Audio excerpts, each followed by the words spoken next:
పుత్రుడు అని ఎప్పుడు అనిపించుకుంటాడు అని శాస్త్రం ఏందంటే, కేవలం తల్లిదండ్రులకు పుట్టినటువంటి ప్రతి కొడుకు కాడు. కొడుకులందరూ కొడుకులని మీరు అనుకుంటున్నారేమో, శాస్త్రం అంది కొడుకులందరూ కొడుకులనుకో కుస్మా.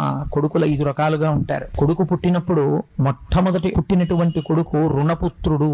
ఒక్కొక్కడు గత జన్మలలో మనం వాడి దగ్గర రుణం ఉండిపోతాం, లేదా వాడు మనకి రుణం ఉండిపోతాడు. ఏదో ఉండిపోయింది, వాడి మనకి తీర్చవలసింది, వీడి శరీరం వెళ్ళిపోయింది, వాడు రుణం తీర్చుకోవడానికి వస్తాడు. వచ్చి కొంతకాలం చాలా మంచిగా తండ్రిని సేవించి తండ్రి అడుగుజాడలలో నడుస్తూ ఉంటాడు. ఉండి అకస్మాత్తుగా శరీరాన్ని వదిలిపెట్టేస్తాడు.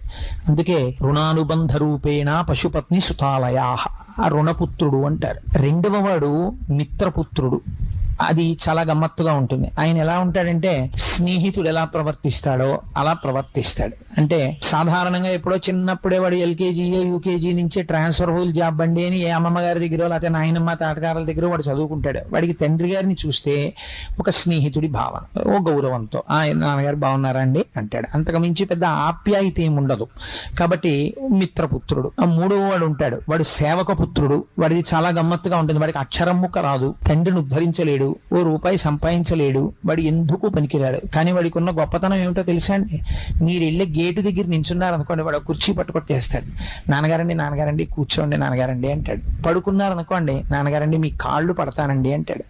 తండ్రి స్నానం చేసి వచ్చేసాడు అనుకోండి, నాన్నగారు మీ పంచి నేను ఆరేసేసానండి అంటాడు. తండ్రి సంధ్యావందనం చేసుకుందామని కూర్చున్నాడు అనుకోండి, తండ్రికి చెంబుతో నీళ్లు తీసుకొచ్చి బిందెతో అక్కడ పెట్టేస్తాడు. ఏది చేస్తాడంటే, ఒక సేవకుడు ఎలా ప్రవర్తిస్తాడో అలా ప్రవర్తిస్తాడు. అంటే గత జన్మలలో ఉండిపోయినటువంటి సేవకులు శరీరమును విడిచిపెట్టేటప్పుడు యజమానినే జ్ఞాపకం చేసుకుంటూ వెళ్ళిపోతే వాళ్ళు సేవకుడు మళ్ళీ పుత్రుడిగా వస్తాడు. అందుకని సేవక పుత్రుడు.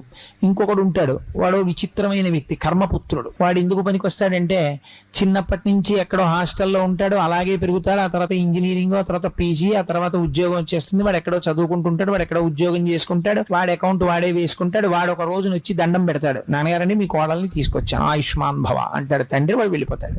వాడు ఎక్కడో ఉంటుంటాడు, ఎప్పుడో టెలిగ్రామ్ ఇస్తాడు. నేను ఈ మధ్య కాకినాడలో ఒక విచిత్రమైన విషయం విన్నాను. నా స్నేహితుడు పేరెందుకు లేని చెప్పడం, ఆయన వాళ్ళ అబ్బాయిని చూడడానికి వెళ్తే మనవడితో కూడా ఉన్నాడు వాళ్ళ అబ్బాయి. ఆయన చూసి వచ్చి, ఏం ఆశ్చర్యం కోటేశ్వరారు, నాకు మనవడు కూడా పుట్టిసేయండి, మా అబ్బాయి చెప్పనే లేదు నాకు అన్నాడు.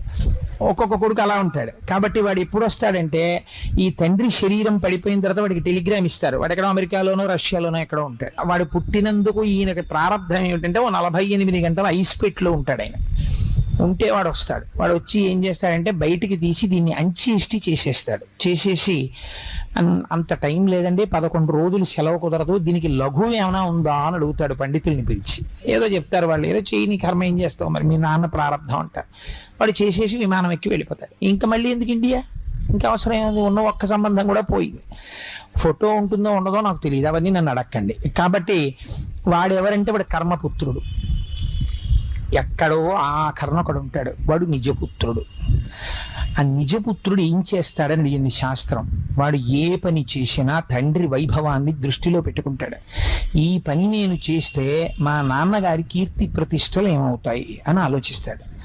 ఆలోచించి తండ్రి కీర్తి ప్రతిష్టలను నిలబెట్టేటటువంటి వాడై, తండ్రి యొక్క మన్ననను పొంది, తండ్రిని సుఖపెట్టి, తండ్రిని సంతోషపెట్టి, తండ్రి మనస్సు ఆనందించేటట్టుగా ఉండి, తండ్రితో కలిసి జీవితాంతం ఉంటాడు. తండ్రి అందుకే ఐశ్వర్యాలకు ఐశ్వర్యం కొడుకుతో కలిసి ఉండడం. తండ్రి పక్కన పడుకుంటాడు. పడుకుని తండ్రి కొడుకు జీవితంలో అలాగే ఉంటారు. శ్రీభాష్యం అప్పలాచార్య స్వామి వారు ఆ భాగ్యం కోసమే విశాఖపట్నం వెళ్ళిపోయారు. మహానుభావుడు, ధర్మం తెలుసున్నవారు కాబట్టి. కొడుకుతో కలిసి ఉంటాడు. తండ్రి పొందవలసినటువంటి గొప్ప భాగ్యములలో అదొకటి.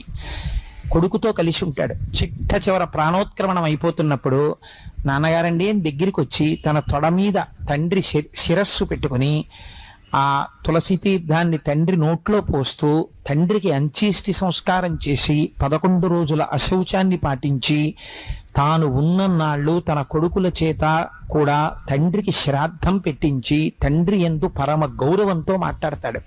ఇలా మాట్లాడిన వాడెవడో వాడు నిజపుత్రుడు. అలా అందరికీ కొడుకుంటాడా అంటే అలా ఉండడు. శాస్త్రం అంది కొంచెం ఆలోచించుకో, నీ కొడుకు ఏ కేటగిరీలో పడుతున్నాడో నువ్వు ఆలోచించు.